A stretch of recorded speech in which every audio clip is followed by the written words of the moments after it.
Thanks again for taking the time and to sit down today and talk economics. We had a momentous occasion here with the transition of the star atlas economy, the liberalization of the star atlas economy here, where our four resources are no longer at a fixed distributed price.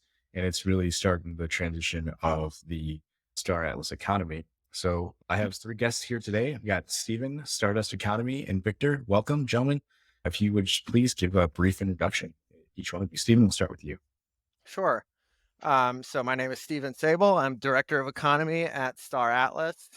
I write the quarterly reports, and my background is very similar to what this quarterly report is, which is updating pretty much people on the macro economy, and now I'm doing it in the metaverse.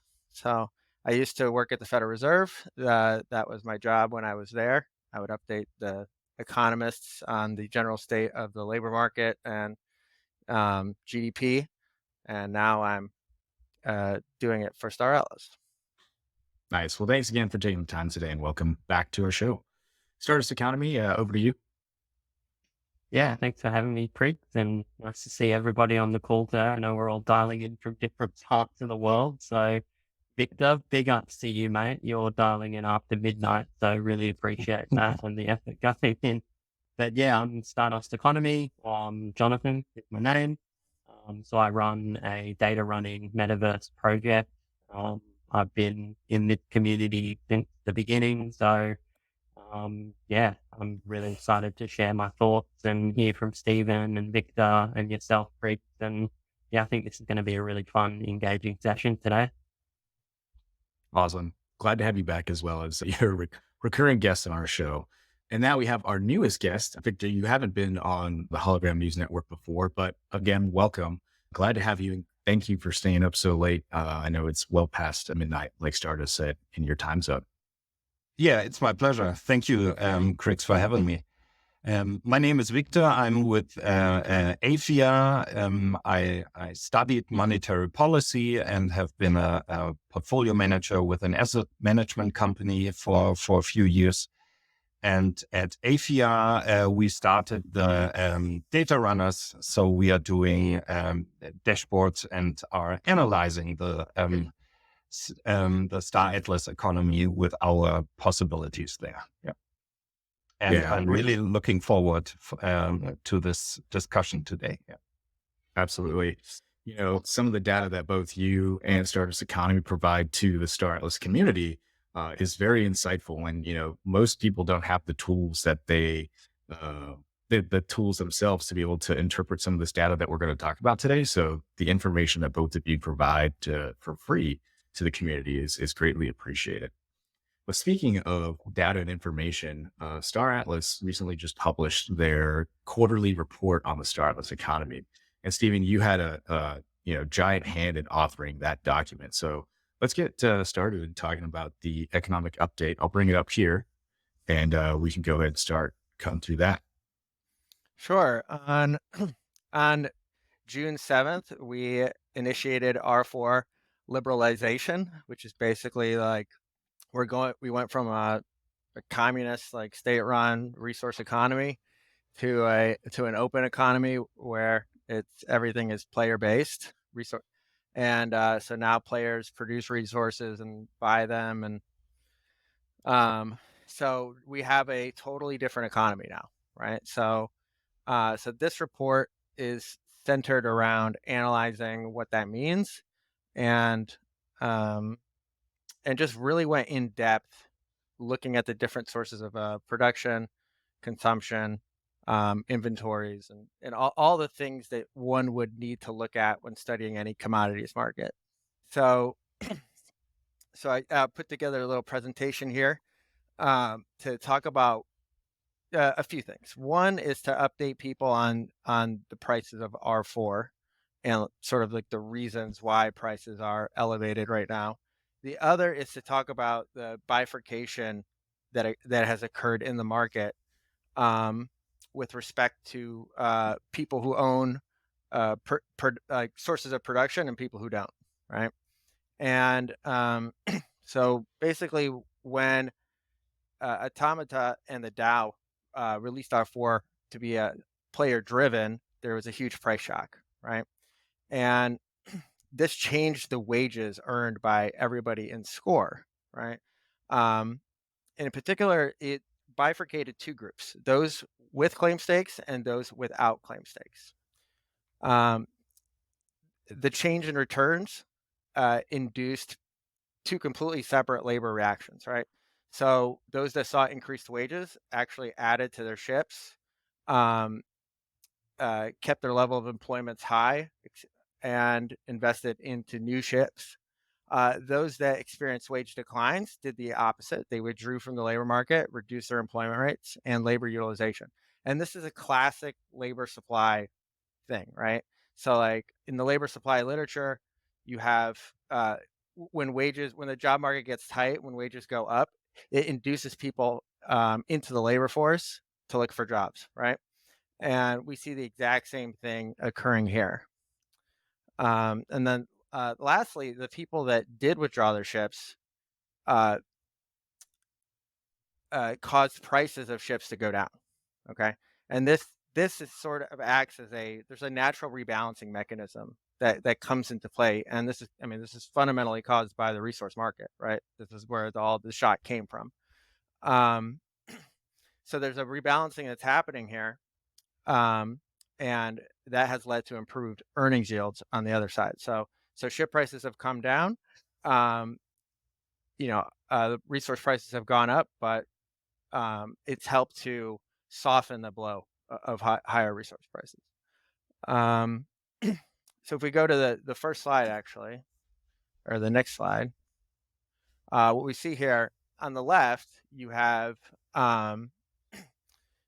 those people that are in score that own claim stakes, right? And their net Atlas earnings from ships actually declined by 17%, from about 650 Atlas per wallet to 550. But the Atlas wages from claim stake production increased from 15 Atlas to 240 Atlas per wallet. So net Atlas wages actually increased post the liberalization of R4. And their total compensation from claim stakes plus their ship employment increased by 16% overall. Right. And then on the right-hand side, we have people in score that don't have claim stakes. Their net Atlas earnings declined by 27%, from about 210 Atlas per wallet to 160 Atlas per wallet. And so this is the bifurcation that we were talking about. One side saw their wages actually go up as a result of the change. The other side has seen them go down, and this has led to drastically different behavior. Stephen, I did want to highlight, just for some viewers who may not be able to see the charts clearly, but on the left chart here, when Stephen's talking about the total increase in wages, it's this red line here. You can see that it goes up and to the right, and this is a combination of both the green line here, which represents Atlas wages, and then the blue line here, which is the CS or claim stake wages combined, push the total net wages up. Contrast that to the right side chart, where total wages go down for participants in score without claim stake productions. Now, Stephen, you talk about the bifurcation of the player group here. In your report, you do provide some numbers as to how many players, or percentage-wise, are in each bucket. Was it shocking? Obviously, you guys have all the numbers behind you, but was it shocking to see how small the player group that has claim stake production is of the actual economy? Right. So I think in the report, what I found was something like 30% of everyone in score actually owned claim stakes. So so there's 70% that was vulnerable to the change in prices, right? And actually, this bifurcation it extends down other lines as well, right? So it actually extend, and we'll see this later in this presentation, but it extends along the resident and citizen distinction as well. So people who are in the Polish locker are much more likely to own claim stakes, and versus those that are non-voters. And it's not as clean of a distinction as this is, because this is literally, I'm cutting it by, do you own claim stakes? do you not own claim stakes, right? But we get very similar results. Yeah, and you can actually see it in the marketplace data as well. I mean, I'm looking at it here, but from the end of January 29th, there was very few claim stakes sold on the market. So people weren't thinking, the community wasn't thinking, well, something's coming. I've got to start preparing. I've got to start adjusting. Then all of a sudden, so there was very few claim stakes sold from, around about January 29th. Then at about April 12th, all of a sudden 39 claim stake tier ones were sold on the market. And that created a bit of a snowball effect. And you see some of the smaller claim stakes being sold. And then we saw on April the 28th, all of a sudden a huge influx of people coming in and buying claim stakes too. So I'd probably say these were the individuals that had their finger a little bit on the pulse. They were preparing for this transition of the R4 economy.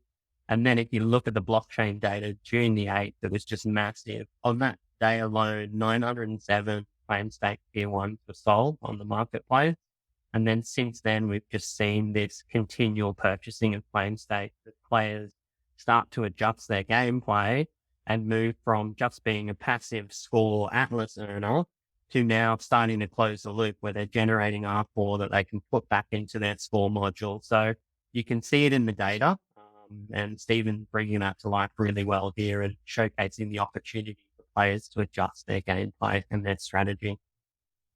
Yeah, I mean, I think the chart on the left is very powerful here because I think for a lot of people in score without claim stakes, they would probably just assume that everyone's earnings have gone down, but that's actually not the case at all. And claim stake, we'll see this a little later on, but claim stake producers have obviously been the guys selling into the market, right? So they're actually realizing these wages. For those that decide to sell their extra production, they are realizing the wages you see on the left-hand chart here. Yeah, in April, I think it was also the date where the faction claim started, right? And that was the first boost in the sales there, right? Yeah, April 12th. Yeah. So if we go to the next chart here, we can see what the wage implications meant for these two groups. On the left-hand side, you have the blue line, which are just those people in score, and their the VWAP of their employed chips. And the red line is people who are in score but own claim stakes. Now you see their wages were fine, and so they ended up and actually increased. So they ended up adding ships. They ended up adding VWAP to their fleets in response to the higher wages. In response to the lower wages, people just in score ended up selling off VWAP, right? And this is also highlighted in the chart on the right-hand side, which shows the net ship deposits by that bifurcation as well. And you see the red bar are the people in score with claim stakes, and they're adding the ships that the people without claim stakes are selling, right? So it is this natural, we sort of have this diversification or thing going on in our economy where we're having just an automatic rebalancing. Any comments on this chart? Yeah, you mentioned rebalancing. I want to, from your perspective, it's clear by these charts that it's a rebalancing from players without claim stakes to players with claim stakes. Are there any other details or characteristics you guys associate or look with claim stakes in terms of how that affects the player population in terms of maybe wealth redistribution or wealth balancing in the ecosystem? I think, okay, so from my perspective, what happens is we've had, and we've actually, this is like a longer term trend where we have these like sell-offs of ships by people in certain countries. Maybe it's for regulation reasons, maybe it's FTX, maybe it's something else. And you have this core player base that comes in and just swoops in and just buys everything for cheap, right? And the core player base they're the ones being redistributed towards, like every time we have a negative shock in this economy. And I mean, what these charts show here is that they're basically always doubling down, which is pretty amazing.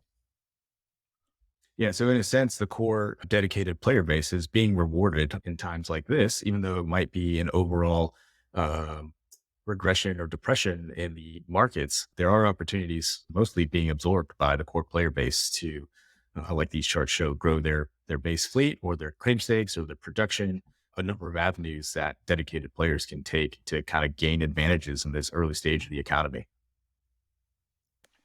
What I really like about the right chart is that it's almost like a mirror. So the people that are owning claim stakes do really the opposite. And this, I think, comes from that those people are actually buying the ships from the other ones. Yeah. So that's probably why this is exactly the mirror here. Yeah. Yeah. And exactly the opposite, those both groups. Yeah. I will say that players or people that were really ship heavy or maybe ship only in their makeup of their assets and inventory were probably the most severely affected during this transition. In the data, have you guys seen a diversification of that player group into a more productive state? I.e., are ship heavy players now diversifying into either claim stakes or mining ships? Absolutely. Absolutely. Actually, it's a few charts down if we want to like just skip ahead. Sure. Um, yeah, just go. Yeah, this one right here. So this is the distinct wallet counts of active players that are in these programs, and you can see the residents. They've definitely, since the liberalization of the R4 economy, they have definitely increased. We've definitely seen an increase in the number of residents that own claim stakes, and I mean citizens obviously as well. Citizens is the red line, whereas residents is the blue line. Even though the citizen group is smaller, they are more heavily into the claim stake production. Um, yeah, I hope that answers your It question. does. What is You also do see a bit of a catch up as well, though. So that second chart in the middle, you can actually see the resident have sort of closed the gap a little bit on the right. citizen. So, their uptake of claim stake has been a little bit more vigorous than that of the citizen group. But you can see there's that small spike in the middle, whereas the residents, you can see that significant increase. So they're waking up to this idea that we need claim stake as part of our, residential tendency in order to exist in this economy and thrive in this economy. Yeah, what's interesting is that and these numbers are a little bit different than what you find in our table on the Star Atlas census. Okay, so because this is active, like actively employed, actively has a ship employed in score, right, or part of the labor force, and those definitions have at most maybe like a 14-day window between your last activity and when you're dropping out, right? So if you look in the score side, the citizens is around 4,000. Now the claim stake chart, the citizen ownership is over 2,000. So over 50% of the citizens actually own claim stakes, which is like as a proportion, I think that's pretty good, right? And then for the score side, for the resident side, you have around 8,000, active wallets there, and 25% of that is our R4 producers. So as a group, they are underrepresented basically, or they're underweighting the production. Yeah. And if you're confused about the difference between what is a citizen and what is a resident, I'd encourage you to actually go and read the economic quarterly report because it's defined very clearly in there. So treat that as your homework if you're listening in to try and find those definitions. And I think, Stephen, this time round, you've done a bit of a recap because it's been a full anniversary year. So you sort of made it very clear once again what those definitions are and why you've divided the economy into those definitions. Yeah, exactly. It's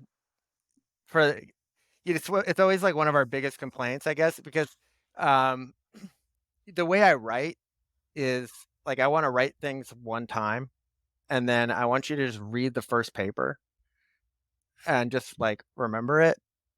And since it's been a year, I figured, all right, it's a good time to refresh everybody as to like what these things actually mean and their conceptual framework as well. Right, just remind people like of the conceptual framework so they can anticipate when we release like new programs, whatever. They can anticipate how those programs are going to be incorporated into those definitions.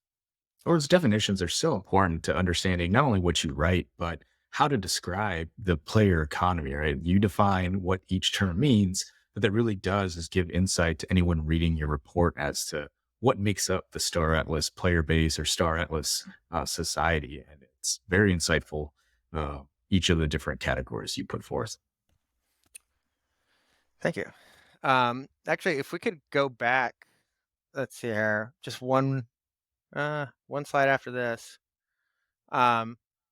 So this chart actually breaks out the employment and labor force participation rates of certain wallets, and you can see that those in score with claim stake. So the top right chart just have naturally higher employment rates too, right? They're just actually a more dedicated group of people to begin with. At 94% employment rate, that's really high. That's a lot higher than our average employment rate. And the score group, you can see that their employment rates, their labor force participation, their employment rates, the effort that they put into the game has declined from 86% to utilization to around 80, right? So pretty dramatic difference. I have a question for you, Stephen. Through the last few slides, we've kind of highlighted that the most impacted player base is the resident player base or the players only participating in score that may only have ships. Is there a concern from the economics team standpoint that withdrawal of that player base or player group from the Star Atlas economy entirely will put a negative down pressure on the economy? Or is there enough absorption by the other sectors of the Star Atlas economy or Star Atlas player base to kind of mitigate some of that? Yeah, so it is a concern. Really what we are highlighting here is we actually have like two different types of people in our ecosystem, right? We have a gamer that's financially invested, that's actually like participates in EV, participates in the claim stake program, has Polis lock. So they're all in, and they're also a gamer. They're not just like an investor, right? And many of the people in score act just like investors, right? They're seeing their returns go down, so they withdraw and liquidate, right? And so it really, it's the question. It's kind of like philosophical too. It's like, in the end vision of Star Atlas, what will our community look like? Is it going to be an we're going to need both, right? We're going to need investors plus gamers, right? And I think that in the future, we're going to have to build out some programs that allow for a financial system. Okay.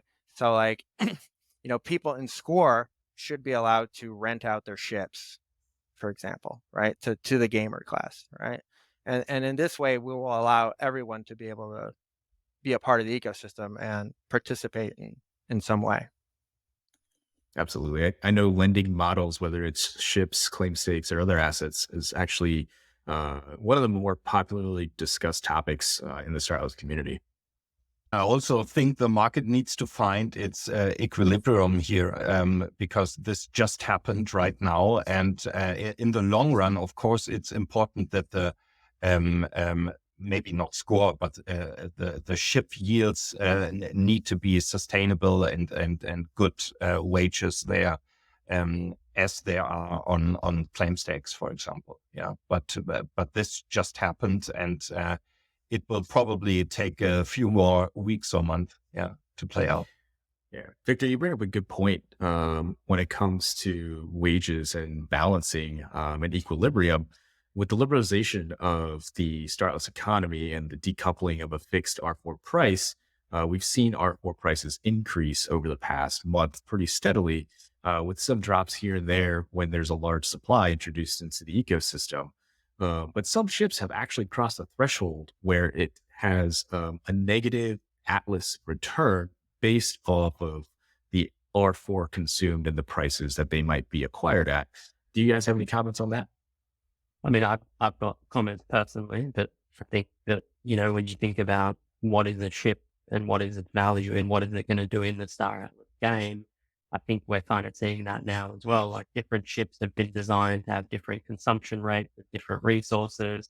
And so as a player, you have to have your finger on the pulse. You have to be looking at, well, which ships are actually profitable versus which ships are going to cost me more in the long run. So you've got to start thinking a little bit more in depth. It's not just about mindlessly going on the marketplace and buying a ship and then expecting to, generate ridiculous amounts of returns. That's not how this thing works. It's an actual economy, right? So you've got to actually put thought into these things, look at what ships consume what resources. And if a ship's consuming an enormous amount of fuel, for instance, fuel price just rocketed up in the last 48 hours. I mean, it's gone up to almost 0.004 Atlas. Like, this is a huge surge in fuel prices. As a player, that gets me thinking. I look across my ships and I go, well, which ships are costing me the most in fuel? Is it actually worth me continually staking them in score? Or do I actually remove those ships from score in the short term, maybe sell them on the market, or do other activities, or bring them back in when the prices actually start to even out? So I think, although it can be seen as a bit of a challenge and an issue, at the same time, it's also an opportunity. So when you think about the data and you look at the market and you look at the rotation prices, that's part of this game. That's part of the strategy that you put into it. We can have a look at it later because I brought some charts for that topic. But I would also point out that this is at the moment it's score that we're looking at, yeah, and we know this will come to an end. So so the rewards and yields for ships are dependent on their use case later on in REC and in Sage, yeah. So this will totally change, and this is a snapshot from the economy today, and it can be totally different in a few months. I am curious how the transition to REC will affect the, I guess, earnings, the Atlas earnings of each ship based off of their consumption of R4, and also how the gameplay mechanics come out to be. It's going to be, I think we're all interested. it is like 1.0, where like at the start of the journey, we're at the foundation piece, and everything we're doing here and all the impact on the prices are actually a little snippet, a little window into what's coming into the future and how you need to adjust accordingly.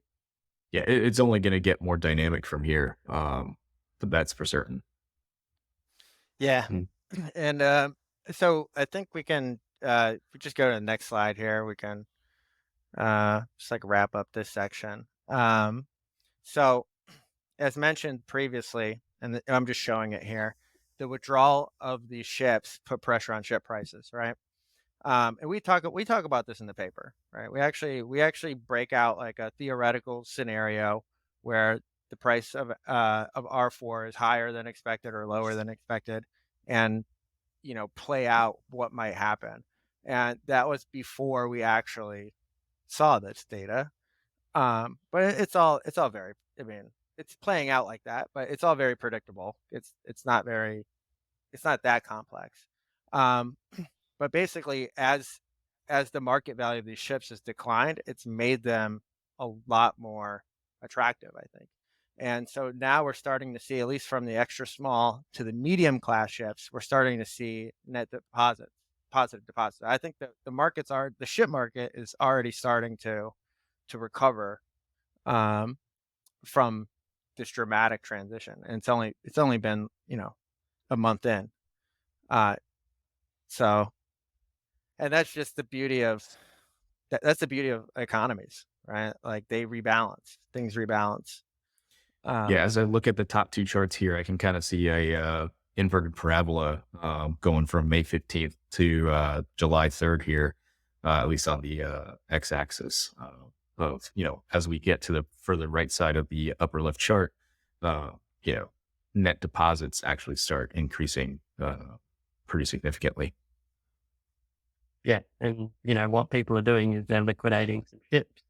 They're freeing up some capital. They're then purchasing claim stake.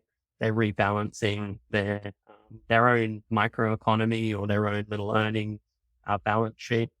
And then they're getting to a point where they're going, okay, now I feel secure again. I'm generating some R4. And then they're thinking about potentially towards the end of that top left chart, do I now buy back some, small ships and add them to my fleet and then start growing from there? That seems to me what's going on a lot. What really draws my attention actually is on the top right chart in this period here between June 19th and June 26th. And we're looking at net ship deposits large and up. So the red color is commander, green is capital, and blue is large. This period here, we've got pretty good drops here. It's also a 5-day moving average. Okay. So There's a lag.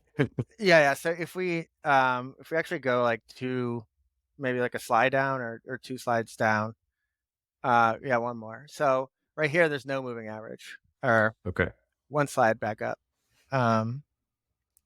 So this breaks it out by people who are citizens and non-citizens, like voters and non-voters. And you can see the non-voters, the red, are the ones withdrawing the ships, and the voters are the ones coming in and swooping up. But you basically just had like one huge drop over 400,000 in VWAP, and that 5-day moving average is gonna capture that. So, but yeah, just one day, probably one ship, maybe a couple ships, right? I think I remember that it was PHC 11.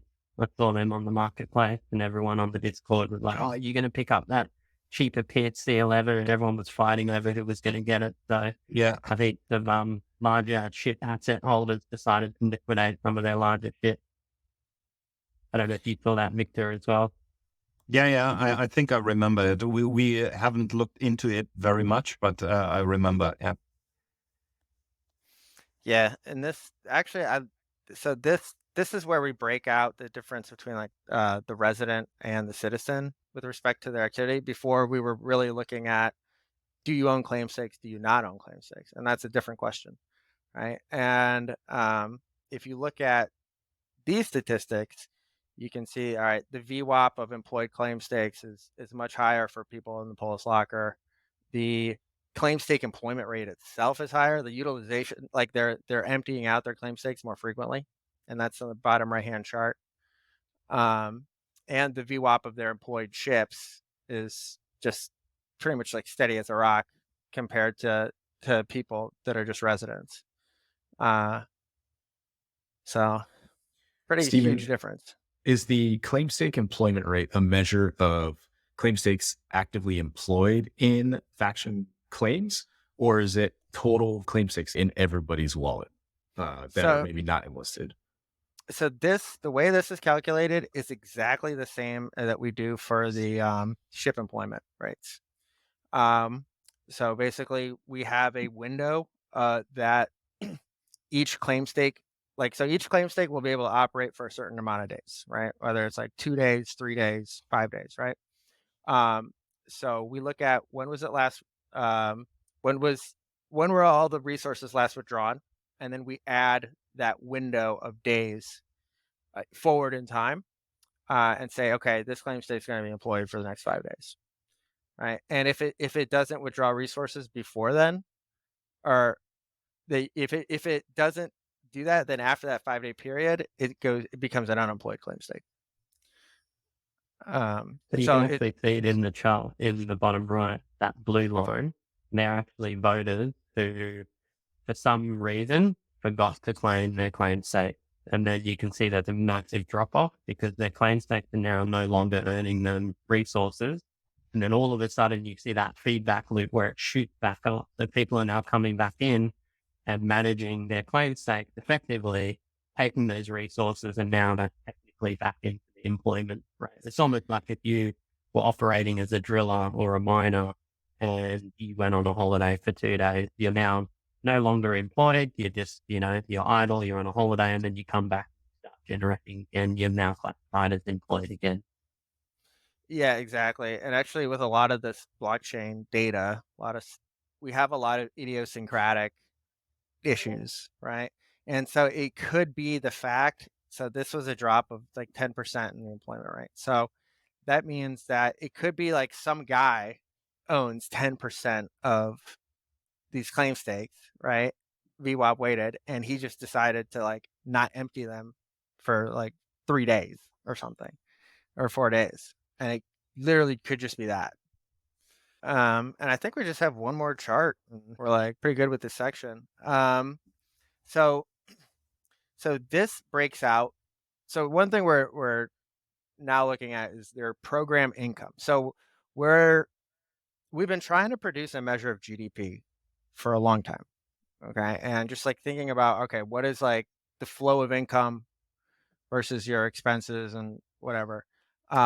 Real quick, Stephen, can you briefly explain why having a measure of GDP is important, not just in a global macroeconomics perspective, but particularly for Star Atlas?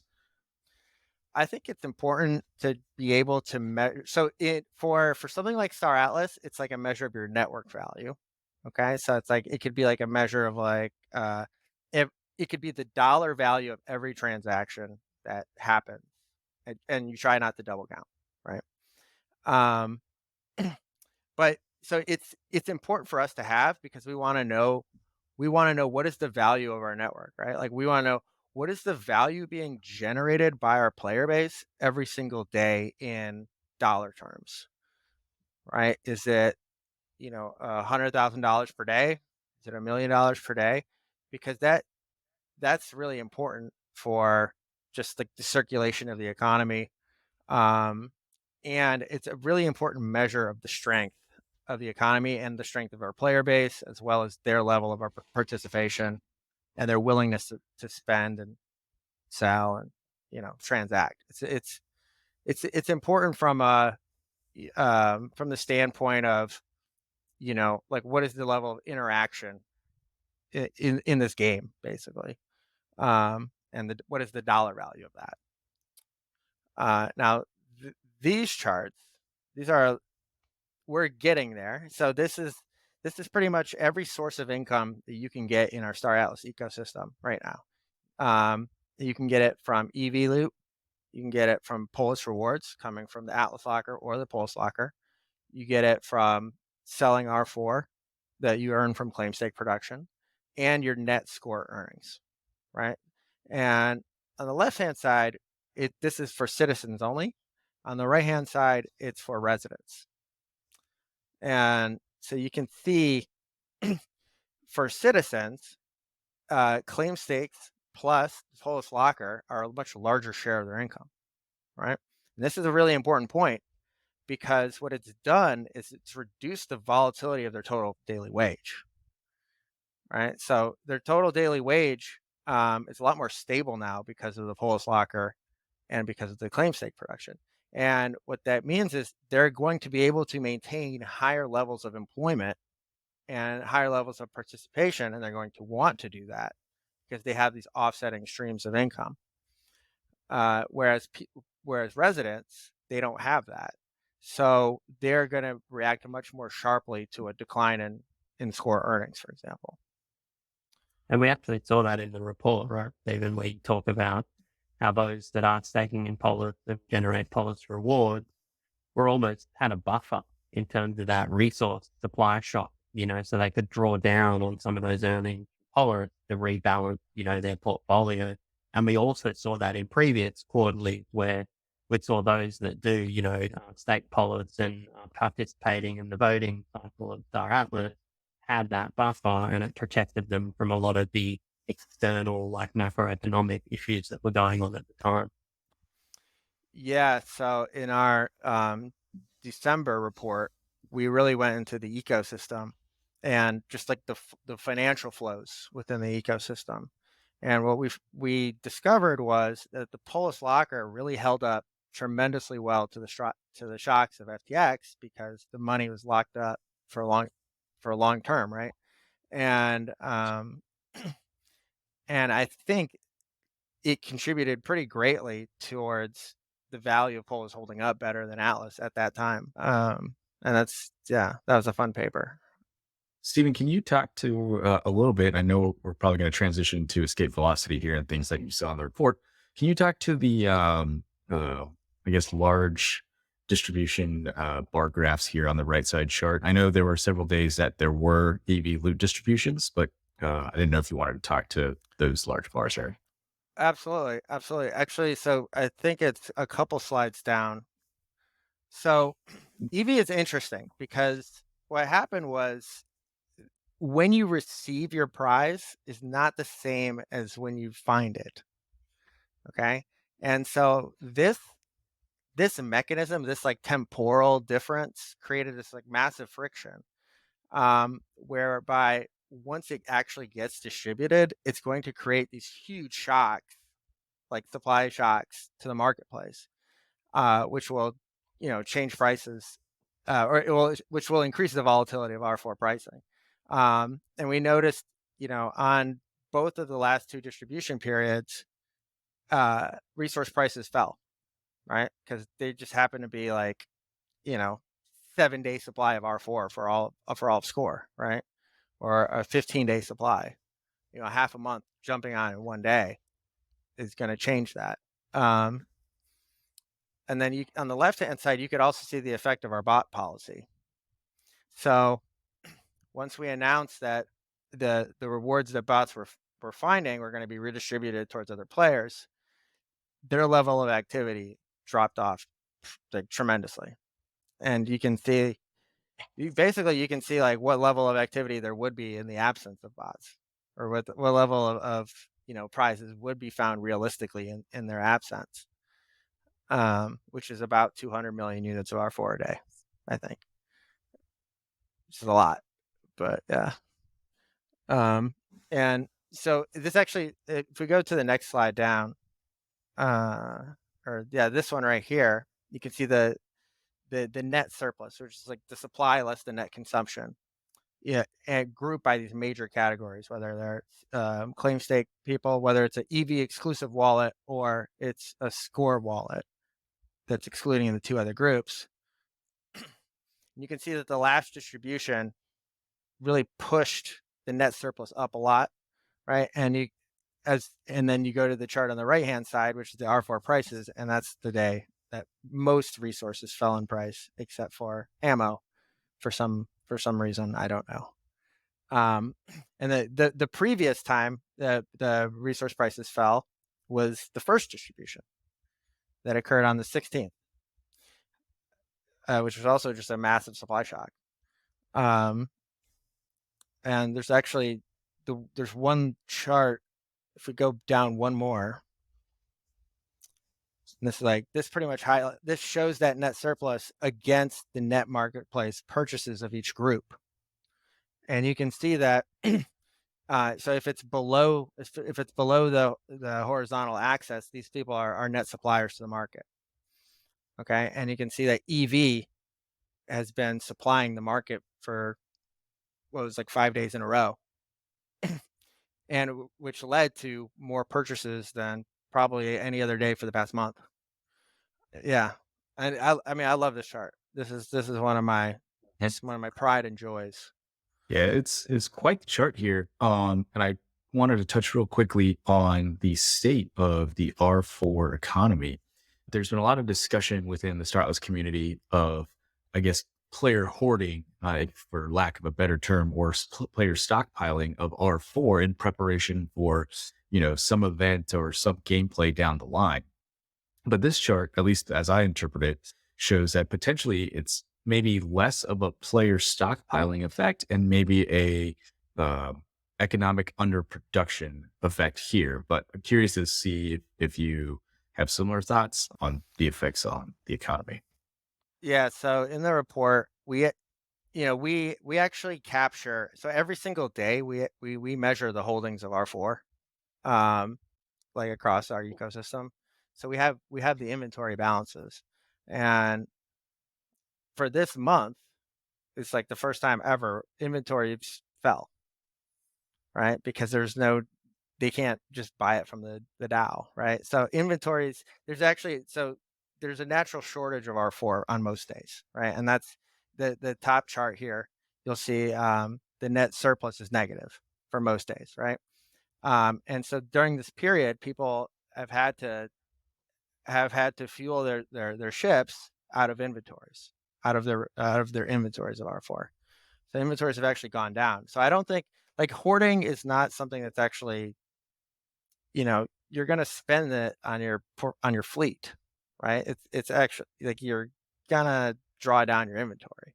If there's not enough R4 that's being produced by the market, inventories are going to come down. So hoarding is almost impossible, at least from my point of view. I don't know what You you also guys remember you think. got the guild phenomenon as well. So, when you think about an individual, what's their tendency to hoard in this ecosystem? It's a lot less than, say, a guild who are looking at stockpiling various resources for their future activities because they're thinking a little bit more long term. They're thinking about their members. So I have seen in the community a lot of guilds sort of, squirreling away various resources, particularly ammo is a really interesting one. And I know this has come up in past conversations. What's going on with the ammo prices? Well, a lot of people are stockpiling ammo. I mean, a lot of people are going down the war path. They believe that, when future releases come out, ammo is going to be a critical resource. If you don't have ammo, you're going to be at the women's market. So people are actually starting to speculatively build their inventories in that area. But I think, as Stephen said, overall, there's been a net negative in inventory that people are drawing down.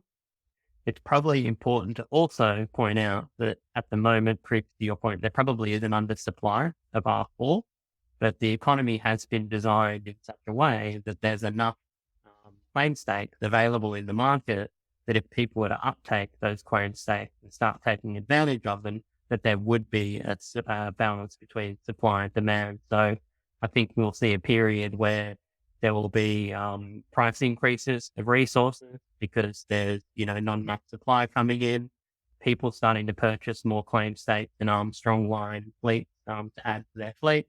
And then you'll start to see the supply go up and it'll balance itself out. Yeah, I think it's both. So on one side we see an underproduction, and on the other side we saw some big wallets buying up, of course, the supply that was on the market.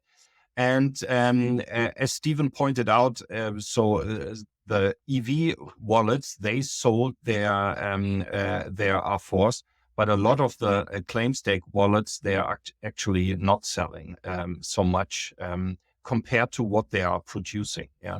So I think that both is true here. That's interesting that you say that, actually, because I have to explore it further. It's Yeah. that's I a just data think question. personally, so I'm generating R4, so I'm net positive.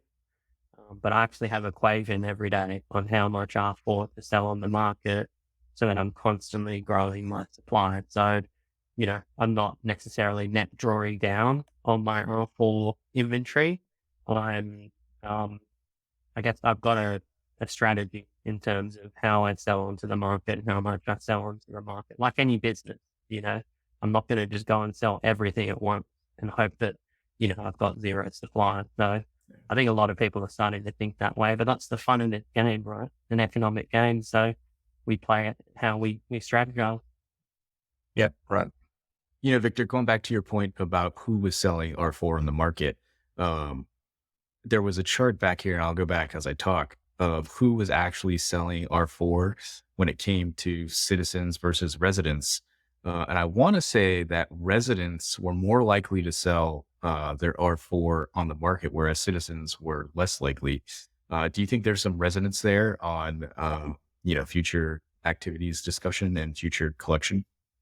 So actually, the chart you're thinking about is in the paper. The chart you're thinking about is in the paper. See if I can bring that up here. Yeah, but Victor, go ahead, and I'm curious what your thoughts are. Say again. I thought this question was for you, Stephen. Sorry, Crix. No, it's okay. So, Steve, if you help me point out the chart here as I kind of talk through it, but you made the comment of who was actually selling, like through your data running analysis of wallets, who was actually selling R4 on the market. And I was wondering if there was some tie alongs to the way citizens and residents are broken down. And the kind of hypothesis I made here was residents were more likely to sell their R4 on the market as opposed to citizens who are thinking more long term. Yeah. We are actually not separating residents and citizens. It would be quite interesting, but we have not gone that that path. Yeah, and what we looked at was we are still working on some queries here, but we just looked at the biggest wallets. So because we realized that some of the big claim stake producers, that they are not selling what they are producing. Yeah. And so we just did manually looked at, I think, the top 40 and looked what they have done. And some of them haven't sold a single resource for a week or something. Yeah.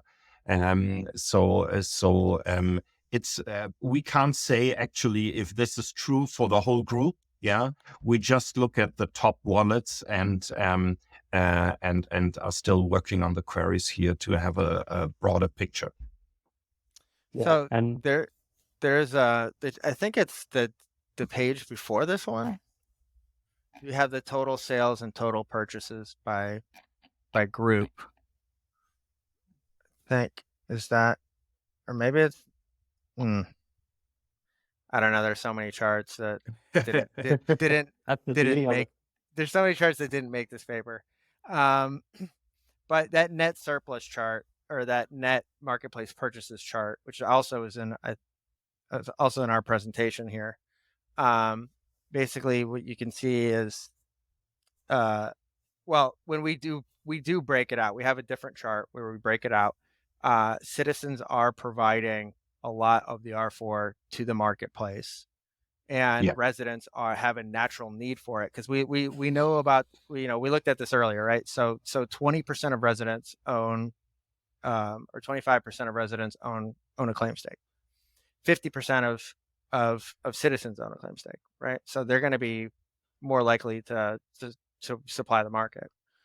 And actually, that is in general what we've seen. So this is a bonus chart, the last chart here. So we were talking about this earlier, breaking it out by region of wallet, and now we have really good data on this, where we've been able to capture, I would say, 90% of the wallets in our ecosystem, but like what their location is. EV actually helped a lot with that, amazingly, because people didn't. I don't know, like the cookie thing didn't pop up for people. I don't know, but so we got a ton of missing wallets from that, which is pretty amazing. But basically, what we see here, these are the program income by source. So each chart is a different source of income, and the bars, the different colors represent the different regions of the globe. And what we see here, and this is something, actually we want to write about, but it just keeps getting cut from the paper. So we run out of time, we run out of space, and we just have to cut it. But I want to talk about this. So you see, Europe and North America are the primary producers of R4 from claim stakes right now. You see that, and actually, Europe as a group, I think, is our most important player base. Maybe this chart doesn't capture that perfectly, but Europe is definitely the most important, followed by North America, followed by Asia, and then Latin America. It's in that order. Despite the amount of Spanish speakers we have in our community, which is like a ton, we have a ton of Brazilians, but they're They must all Yeah. use VPNs or something. I don't know. Yeah. You know, Activity is also not necessarily indicative of total force participation, right? Like, a lot of activity by a small group of people, whether it is Latin American or North American, can kind of maybe convey a distorted perception of like total participants within a geographic region. yeah. And one of the interesting things, we're doing this type of activity because we're interested in the flows that occur between countries, right? And I think like Victor will appreciate this. So this is like a balance of payments thing, right? And so like during FTX, we saw people out of Asia were like liquidating all their ships basically, and then people out of Europe bought all of them. And they operate different time zones. So, and there's a time zone thing too. Okay, so if you break out like the time zone of activity, like by the second timestamp for like a day, like every transaction, just break it out. We can do this by region, and you can see when people's lunch hour is, and when they're coming in to refill their ships, and then when dinner time is, and when it's time for bed. And but what we notice is there's a timing difference in the day, right? And people by region tend to act in a herd. Okay, so there will be like a whole bunch of people in Asia that were selling ships with no buyers at that time, right? People had to wake up somewhere else to see that ship prices had fallen, and they became the buyers, right? And so we had a temporal mismatch that I probably fueled prices, going lower than they otherwise would have, based on the geography of the global geography of our player base. And we'll see that we are seeing that, and we will see that with our sport practice as well. Yeah. You've got a player base in various geographies that operate in a particular time zone that have, a huge number of tier 5 claim stakes, and they're coming in. I can see it here, the Middle East and Africa. I can see these sudden flips of claim stake production. That's a group of people in Middle East and Africa who are coming in and claiming their R4. What do you think that's going to do to the price of R4?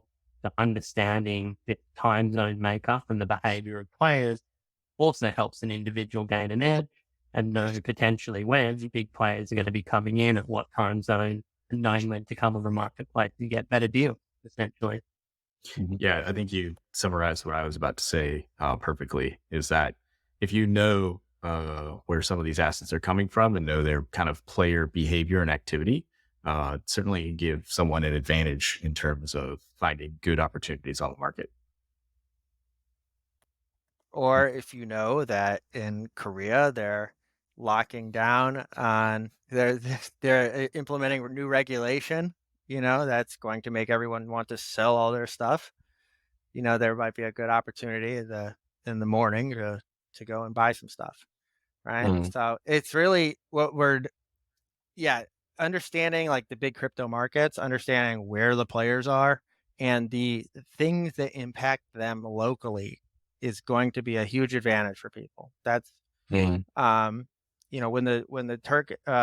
when there was that huge earthquake in Turkey in January, I believe it was, we saw score employment for Turkey go down for like a few days. Yeah. Right. So like there are these, one of the beautiful things about like a project like ours is that it is global and we have great diversification in that. Right. So like not every country is going to be impacted by the same weather or by the same thing. But it is important to understand that, just to recognize that, especially with respect to regulations, with respect to, natural disasters or whatever, to know who are the big communities, what countries are they in, what major holidays are they having, because all of these things are going to show up on our marketplace, essentially. Yeah. You bring up Turkey, and I am curious as to what demographic, at least when it comes to geographic region, that Turkey falls in this data set. Because I know some people debate which continent Turkey and some other countries in that region fall under. Europe. It's both, actually, isn't it? Well, this is where the debate begins, right? But I suppose Yeah. Because it could define skew the your data answer. set. And Turkey is one of the larger communities within the Starless ecosystem. So I am just curious, and you answered that already, is Europe, on where that comes from. For Another, us.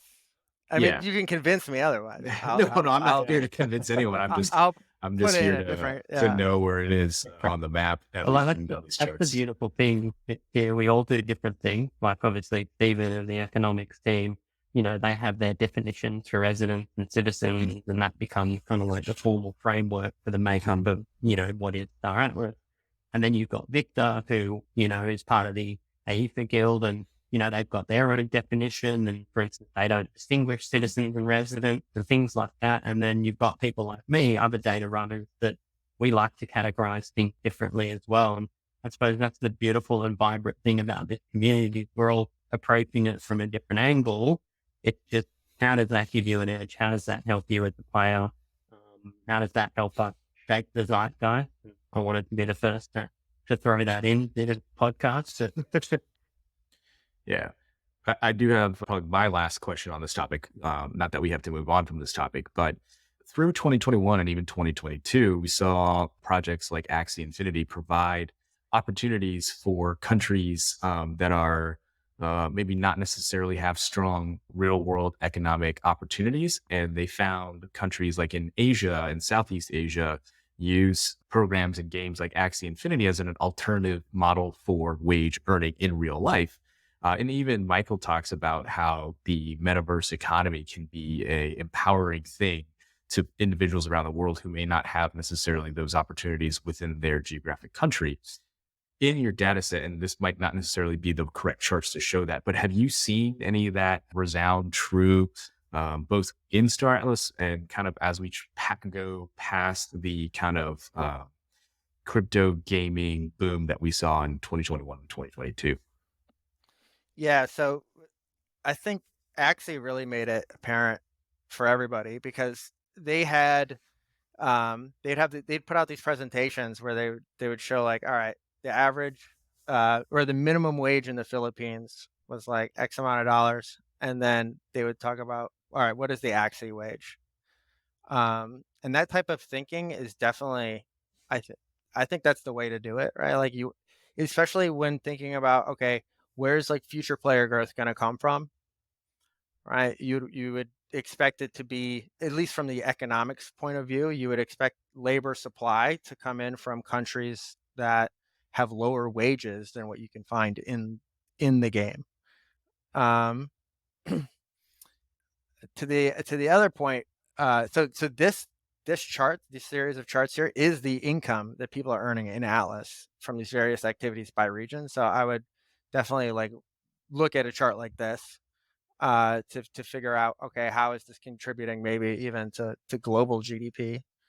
And then lastly, we haven't really, it's like Asia was that big region that really benefits the most from something like this, but we've seen the participation from that market kind of dwindle.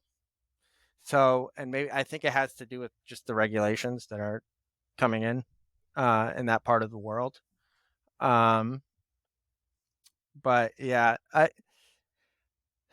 I think it's an important point because we want to know, hey, where's this labor supply where's our crew gonna come from, right? And so I think that's an important point. But yeah, something we'll definitely have to explore more in the future. Because I don't know. The beautiful thing for me is with the structure is it doesn't matter where you are, whether you're living in Turkey, whether you're living in Southeast Asia, whether you're living in Australia like me, if you have the same setup, you have the same ship, you have the same coin stake, you're operating at the same time and you're doing the same thing, you're earning the same amount, regardless of where you are geographically. So whether that presents an opportunity or not, we'll let the future decide that.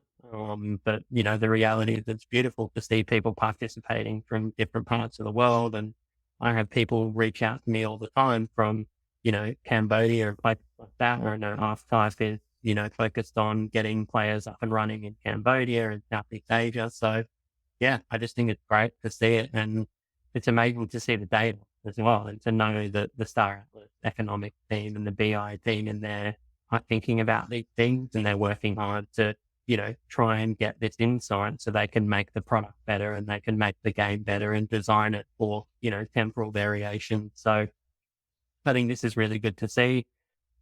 I'd probably just stress, and I know you can get points on, the player sort of progression. Definitely log on and fill out your country, because by logging into your Star Atlas profile, filling out your country helps to add, it helps to enrich its data analysis and helps to provide insights which can make this product better and continue to develop.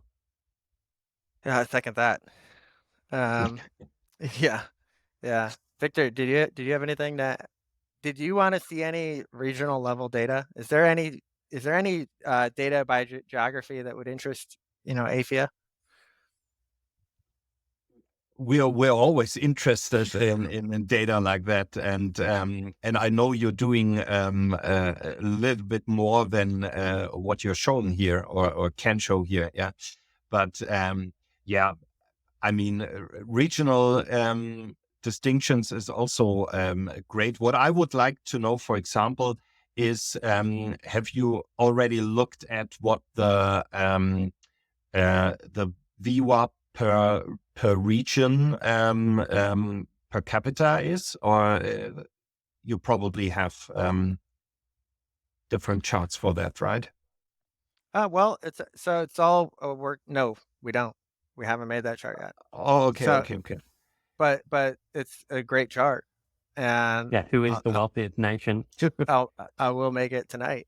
No, but because you're saying that Europe is playing an important role here for buying claim stakes and so on. So I would like to know, okay, is it also a very wealthy region? Probably, yeah, for Star Atlas. Yeah. Yeah, it definitely is. Europe it's quickly becoming our most prominent player You can base. see that in the net score earnings. So if you use net score earnings as like a proxy for VWAP, you can clearly see that Europe is smashing it. Right. Yeah, and it's important to have it's important to have our geographic diversification, right? Because in the United States, we have there's been a real crackdown on crypto, and by the SEC and the various government agencies, but this is less so in Europe, right? And this is less so in other nations. So it's good to have international player base like ours, because it really diversifies our player base and ensures the product can survive. Of course. And I think a little bird told me, Stephen, you're doing the French brew. Is that correct? I did the French brew. And did the French brew. Yeah, we did the French brew, and actually, so this is hugely important to me. Anybody that wants to have a language specific brew or a country specific brew, I will come in and I will give you a custom presentation on your country's contribution to Star Atlas. And that's what we did for the French people. We showed all of their program interactions, their contributions, Europe as a whole, where they ranked, which is they're the third largest participant in Europe for Star Atlas. Italy and Spain are 1 and 2, and then there's France. So, followed by Germany. So it's yeah, and because I want to push that as much as possible. And we actually the French translation of the economic quarterly is also finished, and that'll be out soon. And so we're really looking to, play into these different language groups, right? We want them to be able to access our stuff, to be able to rally behind each other, and to participate as a group, because I think it just strengthens our player base tremendously.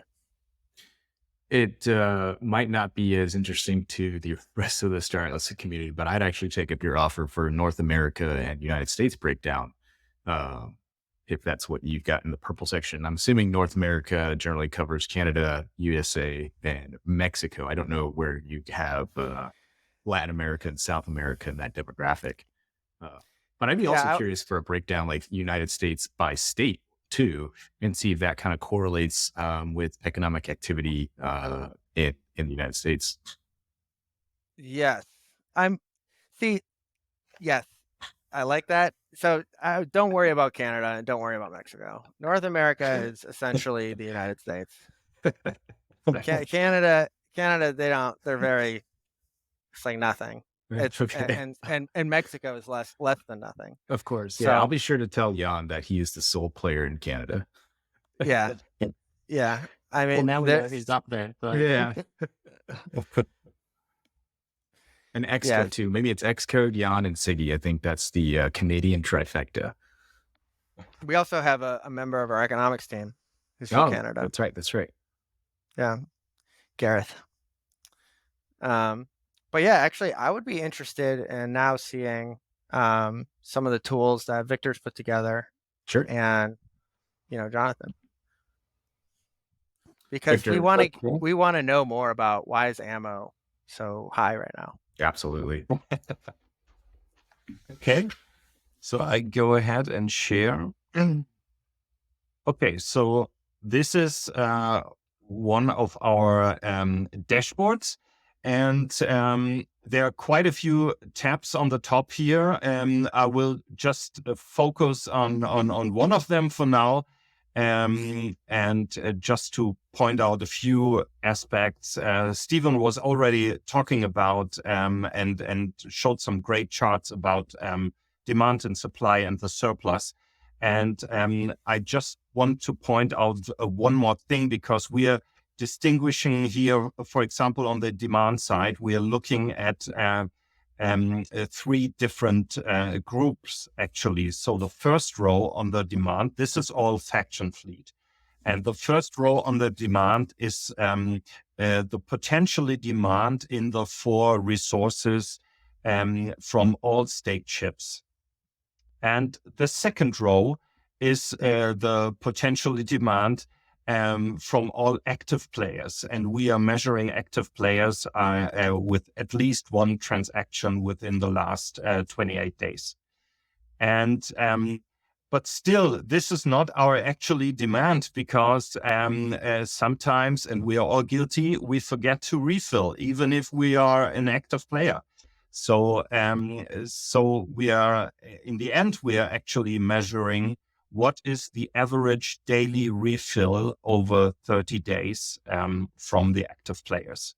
And this is the demand that we think that is actually there on the market. Yeah. And we do the same for supply.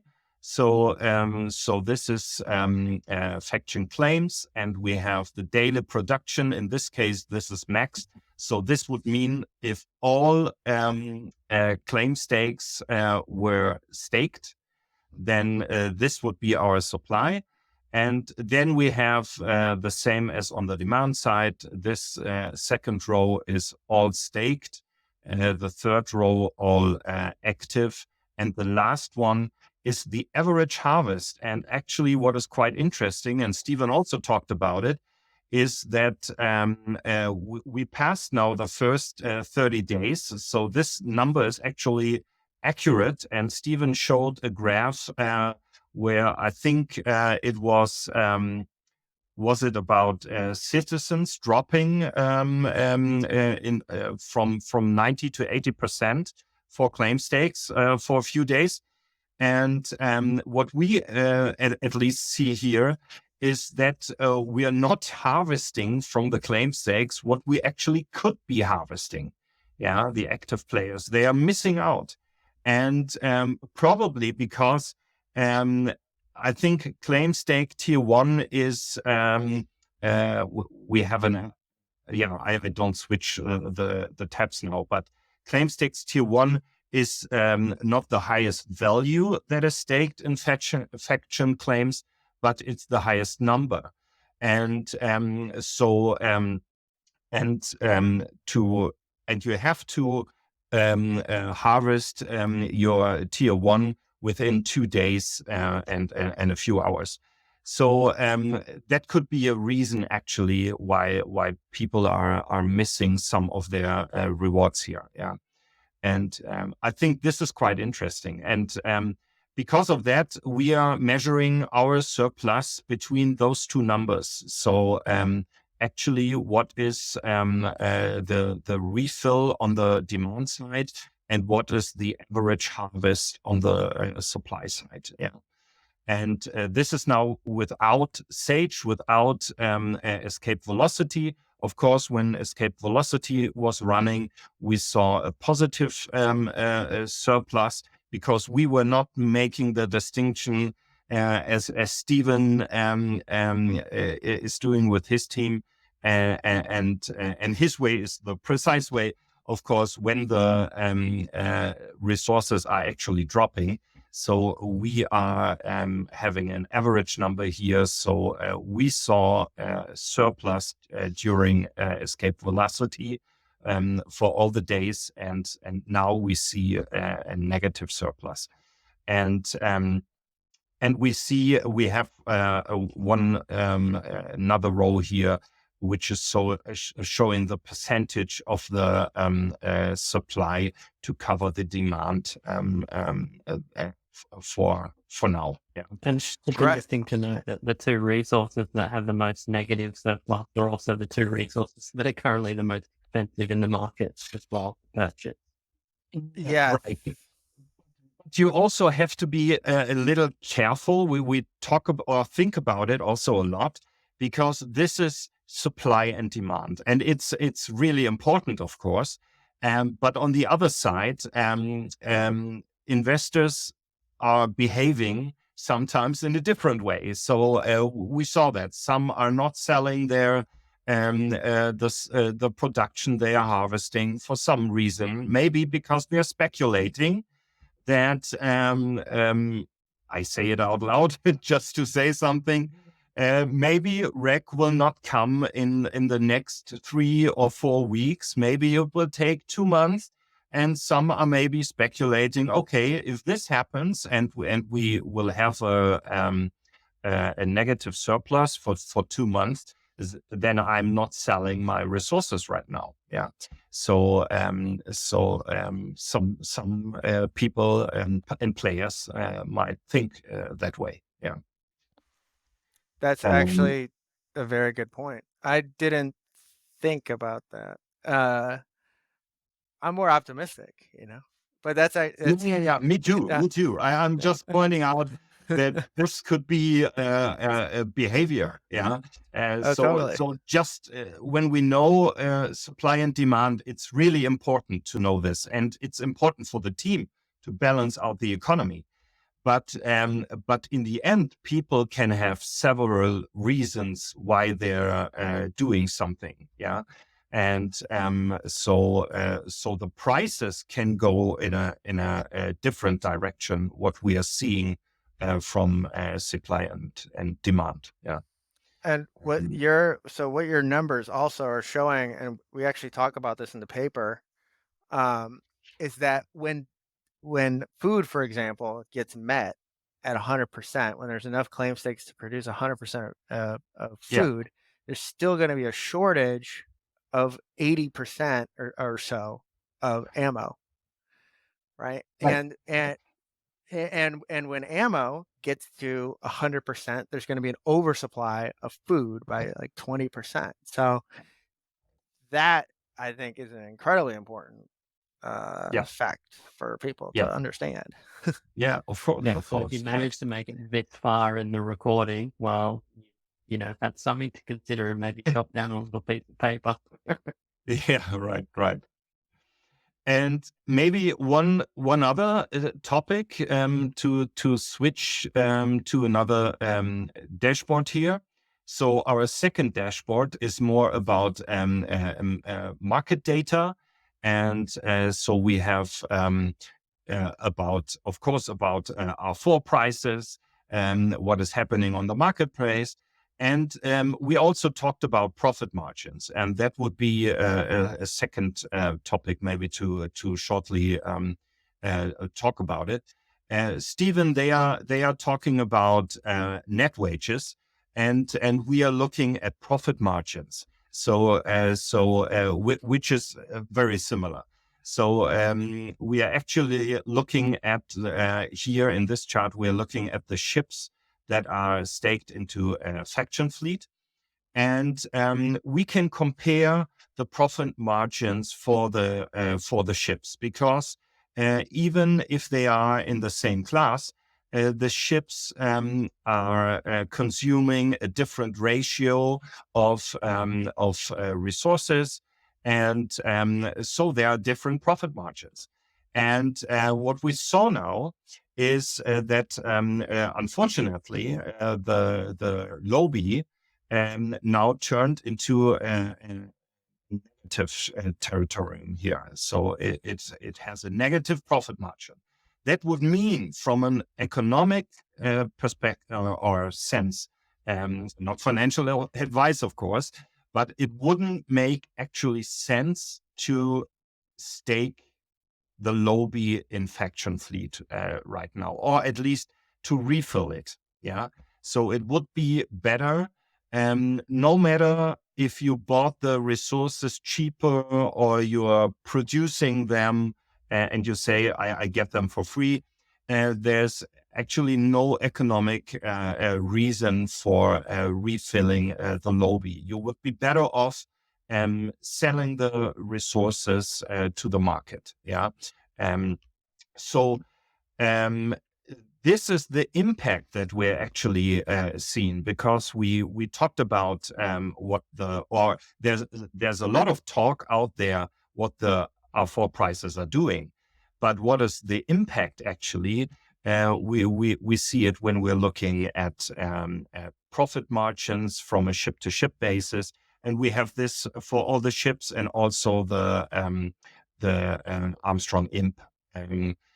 If you would stake them in faction fleet, which nobody is doing right now, but there is a profit. Yeah, there is a profit margin, and it's comparable to the ships, slightly better here in this case. And but nobody is doing it, because when we look at return, there's the opportunity cost as well of not generating R4. So right. I mean, you can do it. Great. Send me a screenshot. Guys, guess who came up with the idea to have a ship that you can make a claim stake or put in faction fleet? Yeah. Okay, nice. Yeah. Yeah, right. Okay. Because this is the beauty of it. Yeah, you can now decide, and R4 prices are going up. So we see very high return on investments for the claim stakes and for the Armstrong, for the minor ships. And yeah, and if we look, for example, on the here on the Armstrong ships again, the return on investments for staking them into faction fleet is quite low. Yeah, so it is the wise economic decision to stake them in faction claims, and everybody is doing that. Yeah, so at least that's nice to see. Yeah. And yeah, that is just something I thought could be interesting to add to the report. And there's a lot of more data on these dashboards, and yeah, and yeah, we're happy if you use them, and yeah, I think that's good for now. Yeah, that totally explains that would totally explain, like, especially if your net yield is negative, that's going to explain your withdrawal of a ship, right? Like, that's going to explain your lack. You're going to definitely withdraw that ship from score. Or at least yeah, stop refilling. Yeah, and wait till resources prices have come down. Maybe. yeah. Yeah. There's like an opportunity cost to having an asset that's not earning something, right? So Yeah. like So for many people, they would probably be inclined to try to sell it and get something that is earning. yeah, right. And I'm sure maybe we would see that in the data as well if we look for it. Yeah. Like if we broke out if we broke it out by like maybe so if we broke out the data on like withdrawals and net deposits by earnings yields, right, and just bifurcated it Mhm. into like the lower strata, upper strata, I wonder Yeah. what we would see there. Yeah, sure. That's what we have been talking about in the guild. Of course, we have been talking about look at the profit margins, and if you can't afford, first pull out those ships with the lowest profit margins. Of course, yeah. If you have to, yeah. And but I hope that they bought enough claim stakes, probably. Yeah. Yes. And in your last in the last page you were showing, did you have Yeah. an inventory number for R4? I think I saw something that said stockpile. Oh yeah. You mean on the first? Yeah. We have Yeah. an inventory number. Is actually a little bit different from yours because we still see it rising, and so I listened quite carefully what you have been saying, that you see it going down, and Yeah. I would. So What we are yeah. distinguishing here is again the greenish line is the total stockpile.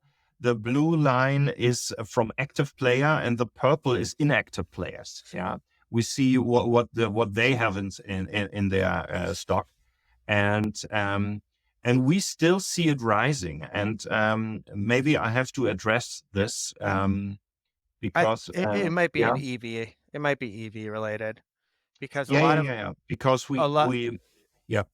those wallets, those distribution wallets that receive that, like if you don't remove them, like Yeah. you're just gonna count that into your Yeah, total probably. number. Yeah, probably. But we actually did see inventories increase during the last EV distribution. It was just so huge that Yeah. inventories just spiked. Yeah, right. Jonathan, I learned a lot from you here. So shout out to you. And yeah.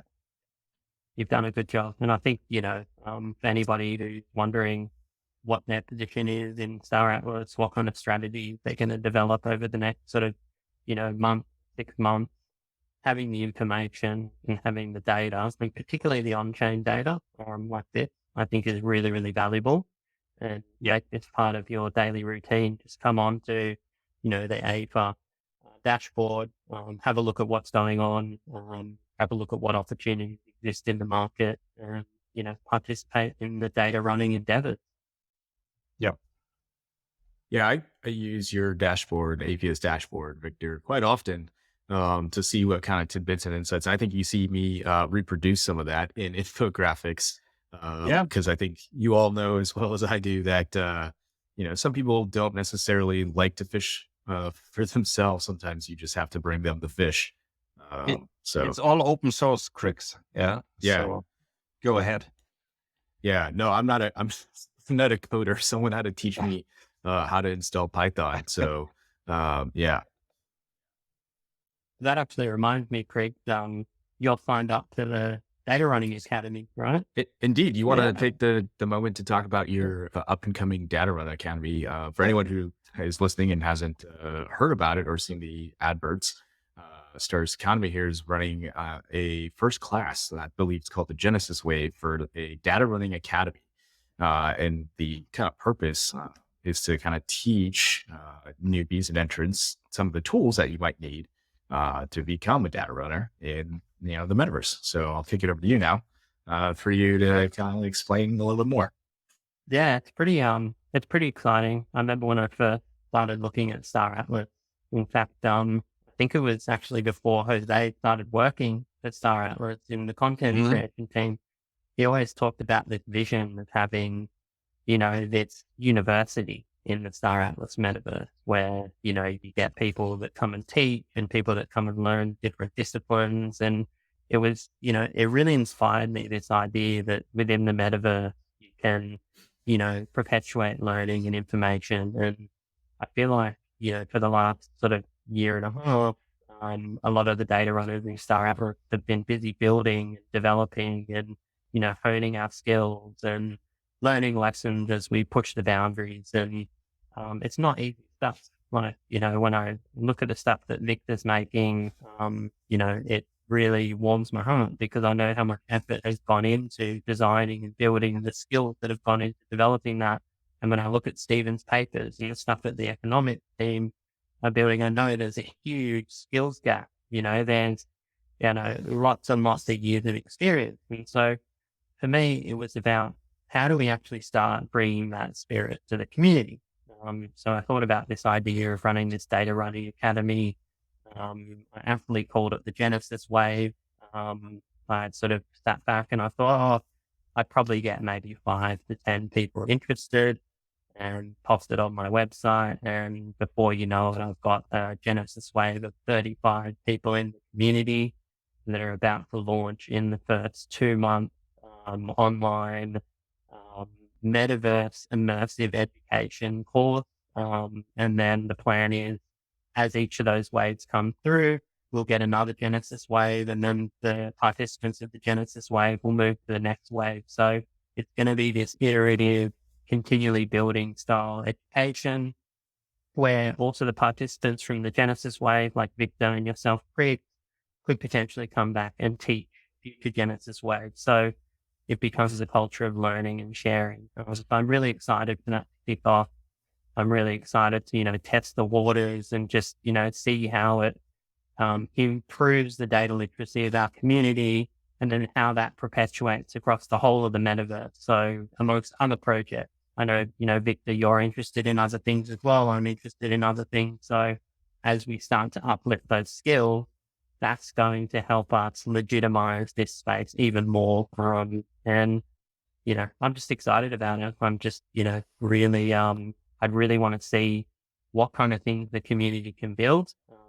And yeah, I think it's going to just be a really awesome experience for those that are going to be involved. So if you are interested in the next Genesis wave, not being the first guinea pig, just come onto the website, Stannis Economy /academy, and you will be able to access sort of that subscription, pre-sign off, and then we can go from there.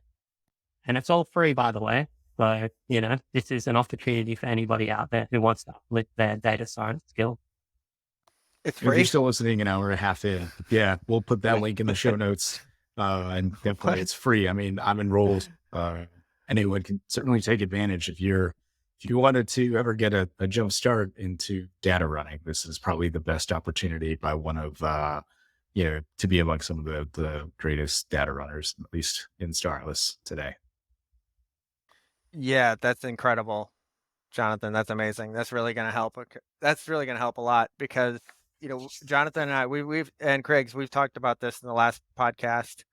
When we write about stuff in the quarterly, I'm really hoping that someone builds that program and publishes that data, right? Yeah. Because I don't want to do it, because it's expensive, right? Like it's like a huge tax on me to produce charts for the community, right?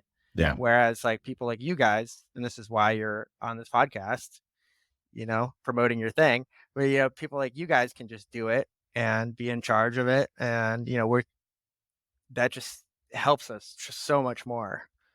And it's also in the spirit of decentralization with respect to data. So, which I think is really, really important. We're doing our little part of decentralizing this information, and we're leveraging the blockchain for one of its greatest assets, which is transparency. Yep. And I also would like to point out, I mean, I had the privilege to do a session with Jonathan, and he's a great guy. He has fantastic knowledge about these things. So when you're thinking that these dashboards are quite interesting, then Jonathan really knows his way there, and he's the expert when it comes to this, actually. Yeah. So I'm really looking forward being part of the Genesis wave, Jonathan. Yeah. So like when you're so what's going to be part of Genesis 1, Jonathan? Like what's the curriculum? Like first day in, what is the number one skill someone can learn to become a data runner? Yeah. So, I mean, it starts really fundamental. It starts around handling data. How do you do data cleaning? How do you look for errors? That kind of style of thing.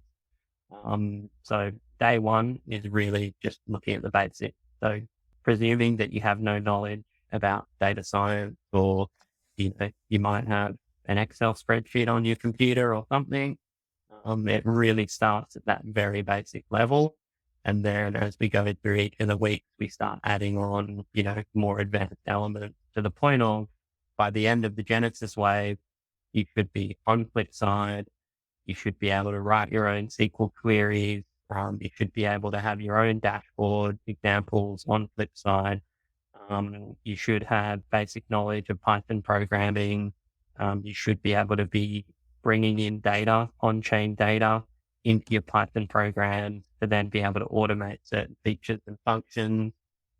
So, these are all starting to build up to more advanced skills, which in the next wave, we start covering off things like time series forecasting, machine learning, artificial intelligence, so starting moving more into that advanced world. So day one's going to be pretty fun. It's really a meet and greet and starting to talk about, data quality and data handling. Wow. So Yeah. beautiful. There's so much, like blockchain data in particular is, I think it's very unique because it's all like transaction, like line by line. And there's, you only need a couple tools really to be able to summarize all of it every time. Mm. Pivot wider, pivot longer, like summarize by a group or something, right? Like there's like a few core tools, and if everybody had these tools, they would just be on their way. Yeah. And what I didn't realize when I was speaking to a lot of people is a lot of individuals don't even know how to read a blockchain transaction, so a lot of people I spoke to didn't even know to go on Solscare and that you can download all of your transactions as a CSV file, and that, you can start actually looking at that data and manipulating that data. So even those basic skills of like, how do you find a transaction ID? How do you look up a wallet address? How do you know what wallet address that is and what it's related to? And, all of those skills around being able to decipher blockchain transactions. I think that all comes into the fundamental knowledge of a data runner and the skills that are going to be required for what is going to be a very rich ecosystem of information. Wow. And you guys are both interested in other projects as well, right? And so you're applying your Flipside knowledge to those projects, those program IDs. One of the things that we're doing at Star Atlas that we've started to do is to look at Star Atlas citizen and resident participation in other projects as well. And we're expanding out our definitions of immigration and emigration. So that's just like, if you want to work on that, there's a hint. Do that. Because I think it'd be really interesting to know, like, for our player base, like, what is their total volume of revenue that they're generating, like on Solana, right? Like what other projects are they involved in? Like, how much are they buying? Like, what other NFTs do they hold? Like, what is their level of participation in other projects? And I think this type of information will really be helpful to understand the value of of the Star Atlas project, with respect to others. And, really, I think once we have that, we'll really understand our player base more than Yeah.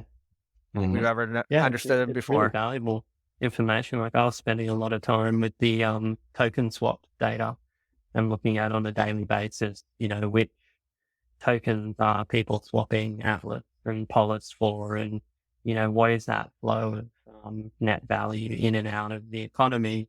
And that gives you a really good idea potentially of, what activities players are looking at, or what other metaverse projects are trending, or what other Solana-based projects are trending. And, therefore, what kind of partnership can you look at? How can you onboard more people onto the Star Atlas project as well? Speaking of other Solana and or metaverse projects, Steven, recently I think the folks from Phantom reached out to you after some of the data published in the quarterly economics report.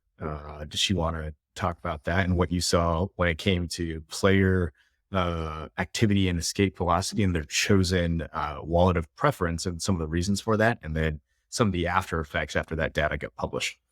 Yeah, so Solflare wallets have the ability to auto-approve transactions. And in a game like EV, it is important to be able to click it as fast as possible and to just move around a fleet, right? And Phantom wallets represent probably the majority of our player base, of our citizens and residents. And they did not have this feature. Well, what we ended up finding is that Solflare wallets found 80-90% of all the prizes, right? And we published this data. I published it on Twitter as a sort of like a separate piece, because we can't, there's just so much stuff we want to cover, but we can't. So we've been actually doing these separate outlets, right? Like publishing different stuff on Twitter, different stuff in the paper, different stuff in the brews, right? So that you're engaged each time you come, see us talk or whatever. And anyway, so the people at Solflare retweeted our stuff and said, great analysis. The people at Phantom reached out and said, could we DM you? And it looks like they're now going to be adding an auto approve feature to their wallet. So we did our small part. Yeah, that's pretty I don't say it's like I don't want you to undersell it, because you're kind of based off of data now having that influence on other participants in the broader Solana ecosystem, that they themselves recognize the value proposition of Star Atlas, even if there isn't a dollar number associated to it. Yeah. Like we're giving, like we just provided data on the wallets and their performance. Yeah. Right. And it reaches beyond Star Atlas, which I guess is kind of cool. And now that I'm talking out loud, I didn't even think about people coming into our universe because of something like that. But also, there was just a dramatic difference, right? There was such a dramatic difference, and it was like so undeniable. And once you have data like that, like why would anyone want to use a Phantom wallet in a game like EV? Right. And almost by the end, almost no one was. Right. And Yeah, it's quite a logistical testament to how much hurdle. you're pioneering, right? The reason why it becomes obvious in the data is because it's never been done before. And so then you get developers like those in the Phantom wallet and we're thinking to themselves, well, we have a large Solana base in terms of our customers and our utilization. Now we're starting to see the technology get to a point where we're starting to see fully decentralized games where every single movement is being recorded on, the blockchain. So we have to adjust accordingly. That's the trend we're seeing, and Star Atlas is at the forefront of that. And everything that, we're participating in now is setting the scene for, the future months and years to come. And I think also the fact that the percentage of Solana transaction peaked at 15%, or if you looked at the hourly, then I think it was like 18%. That must have raised some eyebrows. And I think this is quite good. Besides the discussion about bots, but still, this is great for Star Atlas. Yeah, and we even discovered this in a much smaller picture, but Anatoly actually from Solana actually asked on Twitter. He asked Flipside, "What are the best Solana dashboards?" And he mentioned 5 dashboards, and we were one of them. Yeah. So that was, of course, cool for us at Aephia, yeah, and Star Atlas. Yeah, that's amazing. That's amazing. Yeah, that's a huge win, both for Starless and Aephia, for that recognition out there. And I think that just speaks even more broadly to what Star Atlas is doing, because, guys like, Stardust Economy and data runners like you, Victor, and Aephia, you're not just doing this because, obviously you find it fun, but you see the entire ecosystem value, the value of participating and building these things out, because you understand kind of the vision of where this is all headed. If that wasn't there, I don't think, I don't think you would be building all these dashboards because you like to do just building dashboards.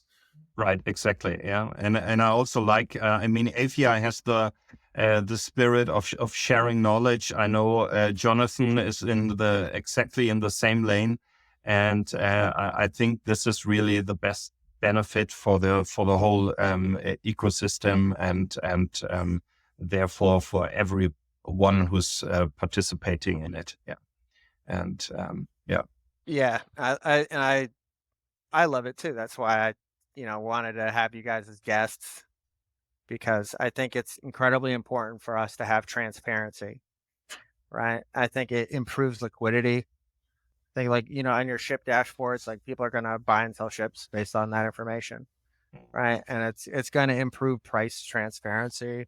It's going to probably increase volume of sales, and that's just information. That's what information does. It just, it causes more transactions to happen, which is better for everybody. Yeah. I've got a brief example. One of my writers who does Spanish translations, right? Hologram, we don't really do our own blockchain analysis because we don't have that skill set inherent within our organization. But just even the translation of some of the data when it came to Sage, Rec, and R4 production into Spanish, what I found out through discussing with some of the folks in the Spanish community is that it actually caused an increase in buying of mining ships and claim stakes from the Spanish community. And so, to your points, like, the dissemination of information has a huge impact on the ecosystem. Yeah, that's why the translations are so important. That's one of it's one of our major goals, is to have everything translated into at least like a few of the major languages: French, Spanish, Italian, whatever, Russian, Korean, and yeah, the language I want that nobody wants is Hebrew. Nobody wants it. Nobody wants it, but I want it so badly, because I can do that for you. I speak Hebrew, so yeah. Well, perfect. It's just because, it's just there's certain communities that I think would be great for our ecosystem, right?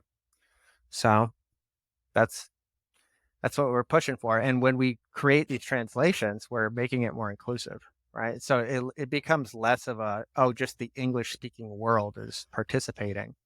It becomes more like, now people that speak Spanish can understand what's going on in the R4 markets, and they can participate, and they don't have to sell their ships or leave because they don't understand what's happening. Yeah. Right.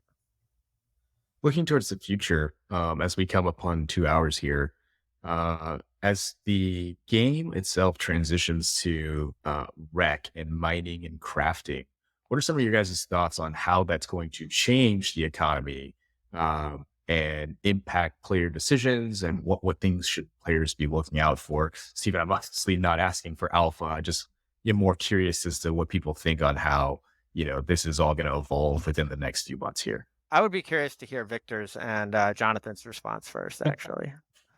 Yeah, I think It will change. Yeah, of course it will change. And sometimes we're forgetting that at the moment we are just focused, and I said it before, we are focused on score, what it is right now, and faction fleet. And I think it will be a totally different experience, and also for the economy, as I said, when the demand is impacted by the use case of the ships. Yeah, that will change the economy totally. Yeah, and yeah, so I think this will be great. I'm excited about it to see where this is going. I can give you no offer there or direction where I think it could be going. Yeah. But expect some wild moves. That's at least what I can say, because we've already seen it on R4, and we don't even know where this will be going in the next weeks. And so be prepared and look at things where you are sensitive. So I think what Stephen also pointed out, to make sure that you have enough production on resources going, so you're not sensitive on R4 prices if this is even getting wilder as we already seen it. Yeah, I think when you're looking at that and acting in that direction, then you should be fine. Yeah, I totally agree with that, Victor. I think that last bit that you mentioned around balancing your R4 generation and consumption, I spend a lot of time building a tool on my website, Yep. Startups Economy /resources, where you can actually add in your ships in score, and you can add on your claim stakes and your Armstrong fleet, and then you can see whether you're net positive or net negative. That tool actually takes into account real-time R4 prices as well. So, on any given day, you might run the same calculation as the same fleet. So I would totally recommend people start from a basis of, becoming at least sustainable in terms of their current player activity. But I'd also encourage people to think more diverse as well, because this game's going to evolve, very quickly, and there's going to be new loops and new twists and turns. So, some of the things I'm doing is I'm preparing a full end-to-end resource loop. I'm thinking about not just the fact that we're going to be mining on planets, but there's also going to be asteroids. And so there might be different resources that we can mine from asteroids. So the Armstrong line are important, but then also having some claim stakes as well, because planetary mining is going to give you access to other types of resources, which will be required for crafting.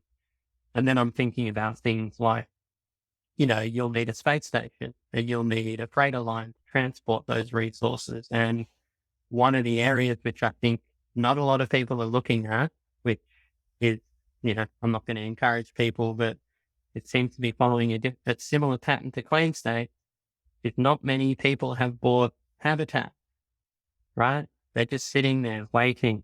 You're going to need a habitat to do crafting. You're going to need a habitat to be in the central space station. So I think, thinking a little bit more diverse, thinking a bit long term, getting yourself sustainable, and then having buffers, in case of, sudden changes, sudden announcements, and will really set you up well in this game. That's my personal opinion. So you're a long-term thinker. Very long term. Yeah. Stephen, I'll redefine the question a little bit for you to give you a little bit of a trade space in how, using your definitions of resident and citizen, how do you think each class of Star Atlas participant will react to the transition to REC? We've already seen some of it with EV and the transition into claim stakes and R4 liberalization. How do you think that each one of those classes will react? Yeah, so the transition to REC it's going to require active gameplay. Okay, so I think I would think just start thinking at like the high level, like what could happen. All right, we have people in our ecosystem right now that are just investors in Score, right? They're not into the active gameplay. So what is their reaction? Probably to sell their fleets, right? So I would expect some volatility in the ship markets probably right away with the transition. And then in terms of we don't know what the level of participation is going to be every day, right? So we don't, we have our dashboards of like, all right, this amount of R4 demand, R4 supply. Well, actually, this is right now in Score, this number changes like a little bit every day, right? And it's like has a trend, right? And it's easy to sort of figure out where that trend is going. In Rec, it's going to be different because, if you think that Score's seasonality is pronounced at the weekly level, Rec is going to be like, it's going to be stationary and seasonally, and just going to be just huge seasonality. Like, at least that's what I think. I don't know exactly.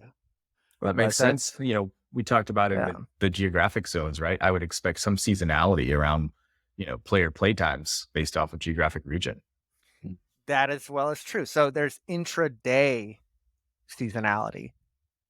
So there's going to be times when certain people say they're in a certain guild in a certain country and they're focused on the production of resources, right? And then you have some other guild in another country that's focused on the consumption of those resources.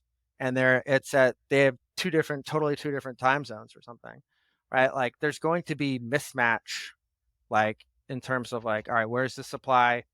Is the supply going to make it to where like the demand is, or like vice versa? And it's all going to play out in the marketplace. So I would expect to see some volatility, especially because we do have these, specialization guilds, right? Like they're specialized into certain activities. And so they're going to be doing something at one part of the day and other people are going to be doing other things at other parts. And it's not going to be instantaneous. There's going to be frictions, just like EV created frictions with the distributions, right? Like a whole week to receive your prizes created a whole bunch of R4 coming out of the market over 1 or 2 day period, like a whole, a half month's worth, right? I imagine that we might even have some of that. That might even be an issue. What we've noticed with the last EV distribution is that the amount sold into the marketplace, so the amount supplied pretty much was distributed over a 2 day period, but the amount being sold into the marketplace lasted over a 5 day period, right? Okay, so for 2 days of supply coming on into players' wallets, it took 5 days for it to clear. Okay, so that type of thing, that type of lag has created issues, obviously. And I would want to think about that. I don't know. Maybe, yeah. There's gonna be a lot of friction. That's all I'm saying. I agree with Victor. I would expect to see some volatility all around. What I'm hearing is follow the data, particularly the intraday data, and keep a note of things as they arrive. The intraday data is going to be very interesting because it's going to identify. I was actually exploiting the intraday data for gate velocity because I could see there was daily peaks and troughs, and I knew that if I participated in EV during times of the day when there were less active players, there'd be a greater chance that there'd be more loot on the actual grid itself. So I was actually able to optimize my loot drops by 15%. I did a little study myself, and I'm going to publish it, where I compared playing EV at peak time versus playing EV during what conveniently for me in Australia was the time when a lot of players were sleeping. And there was a significant difference. So, this is why understanding geography, time zone, player activity, getting down to that granular level of being able to look at a day and player behavior, understanding lag of the market, it all sort of builds up and you can get to a point where you can really start optimizing your strategy moving forward. Yes. And fully expect there's going to be some time zone issues with rec as well, because rec's not going to be that. It's different. It's a different type of program. It's active play. It's anything that requires like active play is going to have some intraday related type issue, right? So I would expect at a minimum there to be some opportunities at certain times of the day versus other times of the day. All right. Well, gentlemen, it's definitely been a pleasure having you on this show today, and lots of insight, lots of discussion, good stuff for the community to, dig into. Economics report, the Aephia Flipside dashboard, stars economies reports, and tools that you can use to measure your own production, your own sustainability levels. So again, I want to thank you all for being here today. We'll go around and do some closing comments for everybody. Start with Stardust. Yeah, I mean, I always look forward to the quarterly report reviews, and I always love having Stephen and, Victor, you're awesome as well, and Creek. So this is always an enjoyable time for me. And, I think just anybody out there who's listening, just get excited for the next phase of development. And we're all here. We're all here as a community supporting each other. So I look forward to seeing what it's going to be like.